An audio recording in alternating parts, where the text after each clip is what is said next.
El jardín francés, conocido en Francia como jardín regular o jardín clásico, evolucionó a partir del jardín renacentista francés, el cual se inspiró en el jardín renacentista italiano a principios del siglo XVI. En dicho jardín se plantaban parterres y luego se les daba formas geométricas de manera que con el tiempo presentaban patrones simétricos. Además, se instalaban fuentes y cascadas para alegrar el jardín y unían los diferentes niveles con escaleras y rampas.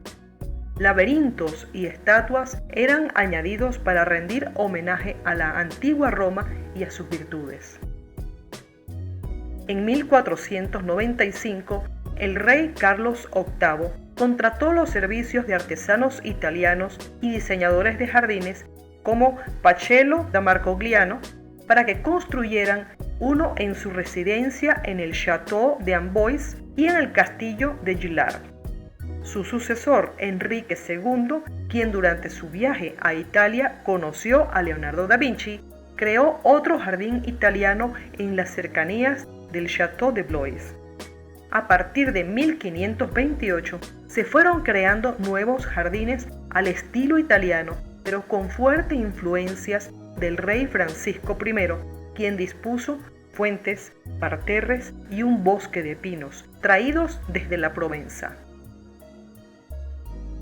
En 1538, el arquitecto Philibert de Orme creó los jardines del castillo de Anet siguiendo las proporciones italianas, pero con parterres, fuentes y estanques integrados entre las secciones de vegetación.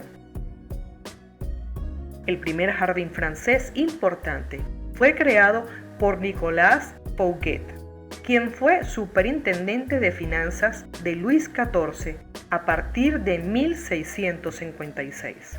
Este señor, con la ayuda de Louis de Lebauw, Charles de Bron y André Lenotre, diseñó en su superficie de 1500 metros un precioso jardín con arbustos de hoja perenne, bordeados con arena colorada y paseos decorados con estatuas, estanques, fuentes y topiarias perfectamente esculpidos.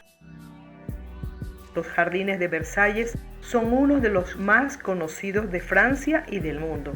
Se diseñaron en 1662 y 1700. Fueron uno de los más grandes de Europa, con un área de 15.000 hectáreas, y estaban ubicados en un eje este-oeste que seguía el curso del sol. El astro rey salía sobre el patio de honor, daba luz al patio de mármol, luego cruzaba el château y se iluminaba el dormitorio del rey para acabar al final del gran canal, donde quedaba reflejado en los espejos de la Galería de los Espejos. Al contrario de lo que se puede imaginar, al llegar al horizonte el jardín sorprendía a todos con sus fuentes, estatuas y sus rincones íntimos. El jardín francés renacentista poco a poco fue dando paso a las ideas más modernas. La geometría estricta, que hasta mediados del 1700 había gobernado, fue variando poco a poco. Por ejemplo, los parterres, antes con curvas y contracurvas, se reemplazaron por parterres de hierba bordeados de macizos de flores, que son más fáciles de mantener. Además, aparecieron formas irregulares de octógono, inspirados más en el paisaje natural y no tanto en la arquitectura. A mediados del siglo XVIII, recibió la influencia del jardín inglés, que había sido diseñado por aristócratas y terratenientes británicos, y la popularidad del estilo chino, que había llegado a Francia de la mano de los sacerdotes jesuitas de la corte del emperador de China. Por aquel entonces, el jardín más próximo a la vivienda se mantuvo al estilo tradicional, pero el resto pasó a ser jardín del estilo inglés. Poco después, llegó al país el jardín paisajístico, el cual se inspiraba en la filosofía, en la pintura y en la literatura. Ahora que hemos conocido el origen y la historia del jardín francés, veamos qué es lo que debe incluir para que realmente tenga este estilo, es decir, que nada más entrar por la puerta no sea fácil averiguar qué diseño tiene. La geometría es quizá lo más importante. Los parterres, los caminos, todo tiene que ser geométrico. Para ello, lo que se hacía antiguamente era utilizar los conocimientos que tenían sobre perspectiva y óptica, y así pudieron lograr dominar a la naturaleza dándole forma, dirigiéndola. Terraza con vista al jardín, tal y como el arquitecto paisajista francés Olivier de Serres escribió en 1600, los jardines tienen que ser vistos desde arriba hacia abajo. Al menos debe haber una terraza que permita al visitante o propietario verlo de una sola vez.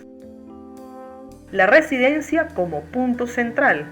La residencia debe servir como punto central. Cerca de ella no se plantarán árboles, sino parterres y arbustos recortados. A partir de ella se creará un eje central compuesto por césped, fuente o estanque y bordeado por árboles. Además, tiene que estar atravesado por uno o más paseos perpendiculares. Parterres. Aquellos que están cerca de la residencia estarán diseñados con setos de bajos y con flores, ladrillos coloreados, grava o arena. Más lejos de la vivienda, los parterres incluirán fuentes o estanques de agua y más allá se plantarán pequeñas arboledas. La animación del jardín. Para animar el jardín francés, lo que se hace es poner esculturas, cascadas, fuentes y algunas flores. ¿Qué plantas se colocan? Si hay algo que destaque en un jardín francés, aparte del orden y la geometría, son las plantas. Cuando ves uno, te das cuenta que el color predominante es el verde. Arbustos como el boj, lavanda, cipreses, tejos son muy habituales. También podemos encontrar árboles de hoja caduca, como las hayas, carpes, olmos o tilos. Y las flores no son muy comunes, pero se suelen plantar ciclamen, tulipanes, narcisos y lirios. ¿Qué te parece el jardín francés?